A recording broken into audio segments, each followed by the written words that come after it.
I want to talk to you about lowering heart rate in the three main conditions that we're talking about in Unit 3. I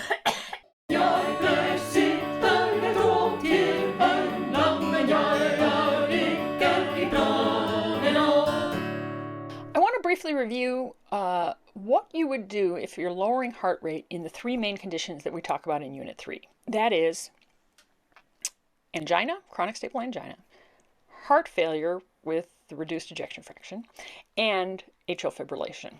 In chronic stable angina, you want to limit how fast the heart is going to be. If it goes faster, that means that there's going to be increased demand of the heart muscle cells for oxygen and glucose, and that is not always good in angina because often the coronary vessels are compromised. So now, since in your body, your heart rate goes up with stimulation of beta-1 receptors and down with muscarinic receptor stimulation, right?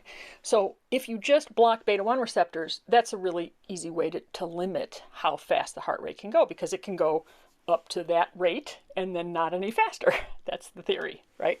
When the heart gets too fast, beats too quickly, you also have an issue where you're not getting good blood flow when the heart beats very quickly. And that's because when the ventricle contracts, that duration of time when the ventricle contracts is fairly constant, regardless of how fast the heart is beating, more or less, right? So if your heart is only beating 6 times a minute, right, that means for most of the time during that minute, the heart is relaxed and blood is flowing fairly freely.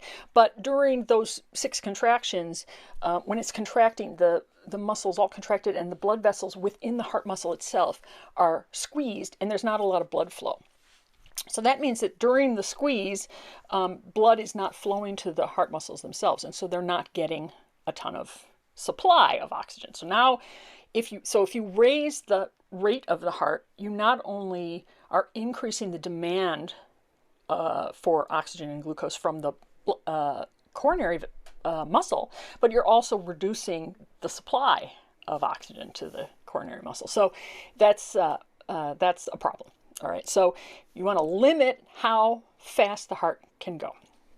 Now, with atrial fibrillation, there was a big study around 2002. It was called the Pharm study, and which was an acronym for something to do with atrial fibrillation. And in that study, they looked at thousands of people and found that it was more important to lower the rate of the heart than to fix the atrial fibrillation dysrhythmia itself.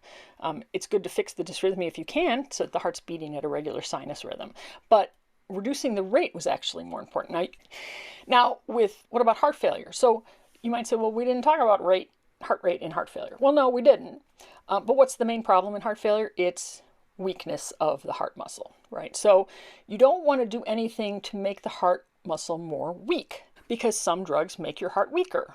For example, a straight up normal beta-1 or nonspecific beta blocker, right? Because beta-1 receptors normally increase heart rate and contractility. So if you block them, you're going to reduce contractility, which just means the strength of contraction will be lower, and that makes it weaker, and that's no good.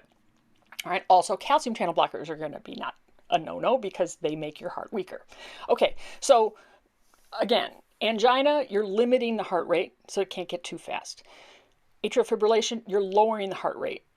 And with heart failure, if you're going to lower the heart rate, you have to be sure you're not making the heart weaker. So let's talk about the drug classes that you might use. All right, so for angina, generally, or angina, whatever you decide, you would use something like a beta blocker, any kind of beta blocker you want, whatever, or a non-DHP calcium channel blocker. So that's going to be something like verapamil or diltiazem. If it's easier to remember, just remember it's not the ones that end with dapine. All right, so it's not nifedipine, amlodipine, none of the dapine ones. The dapine ones are used mostly for blood pressure. There's another drug called ranolazine, which the mechanism I don't think is known, but it will also reduce heart rate without changing contractility. All right, so, but generally speaking, for angina, it's going to be beta blockers. I think right now the guidelines say the first line drugs are going to be the non-DHP calcium channel blockers, CCBs. Okay, all right. limiting the heart rate.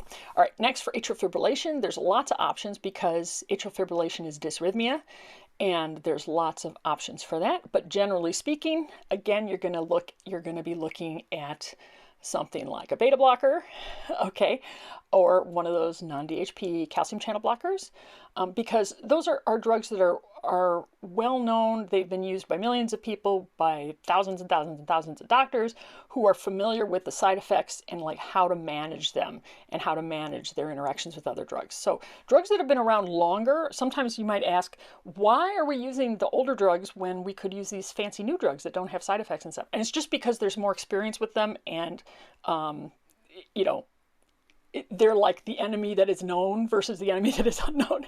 I don't know if that makes sense, but that's why that happens.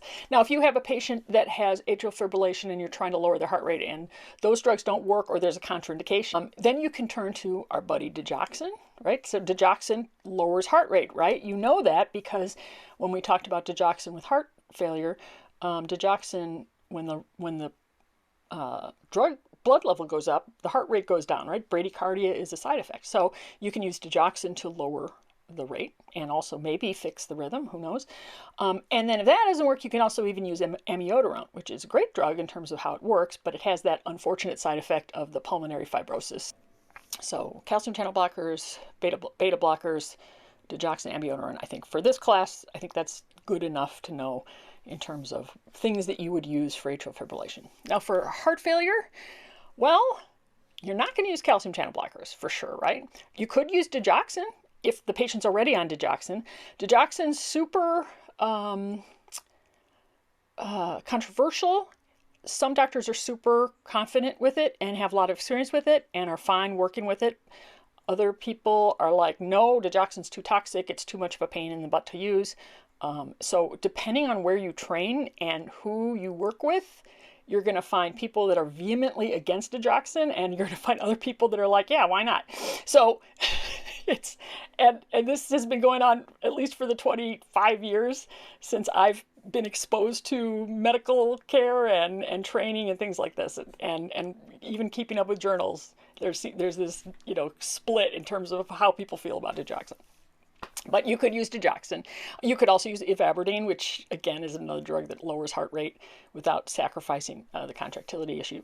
Or you can use those weirdo beta blockers, which already are on the list of things that you use for left ventricular heart failure with reduced ejection fraction, right?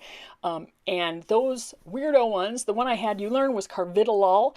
That's the most non-specific weirdo one. It's just, weirdo is not the official term for those beta blockers. That's my term. And I like it because it's I lol at you because I'm weird. That's how I remember it. The more specific ones are like metoprolol, bisoprolol. When you're new to pathophysiology and you don't have a ton of experience with patients yet, all heart diseases seem just like heart diseases. You can't tell them apart. Okay, but these are three very different things. With angina, you're trying to limit the heart rate so that the oxygen supply and demand don't get messed up, okay? With atrial fibrillation, you're trying to lower the heart rate so that the flow of blood can be as smooth as possible so giant clots don't form and shoot up into your brain or your lungs.